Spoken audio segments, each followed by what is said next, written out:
ايه؟ شكلك حلو قوي النهارده، والله مش عارف يعني زي القمر يعني كده. ايه ده، في حاجه يا عماد؟ لا بعمل حاجه على التليفون بس. المهم يعني ايه، انا امبارح بقى كنت انا في حته مشوار، تمام؟ المشوار ثانيه كده. في حاجه يا عماد؟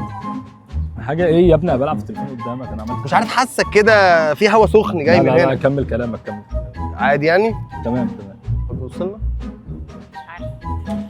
طب المهم كان في بقى النهارده ايه، حبه حاجات كده بقى كنت نفسي اعملها بصراحه، واروح حبه. انا حاسس بحاجه، في حاجه يا أيوة عماد؟ جاي لك اهو. لا كنت بكلم واحد صاحبي بس.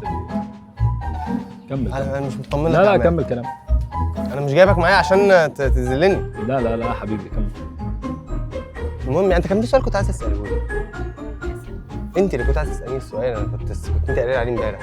حاجه كده ليها علاقه بامي، حاجه زي كده، مش فاكر. امك مالها يا ابني؟ هو انت بترد مكاني ليه يا عماد؟ معلش حقك عليا. فكرت امك تعبانه ولا حاجه عشان كده بشوف يعني. عماد قوم من جنبي يا عماد. انا عملت حاجه يا ابني؟ انت جبته معاك ليه اصلا؟ اخويا. اخوك يعني يلزق لنا كده؟ ما هو ما هيقول لابويا عارف اللي هيحصل. انت سايبها تتكلم عليا كده يعني؟ انت رامي ودنك معانا ليه يا عماد؟ انا قايم يا عم وسايب لك كل حاجه يا عم.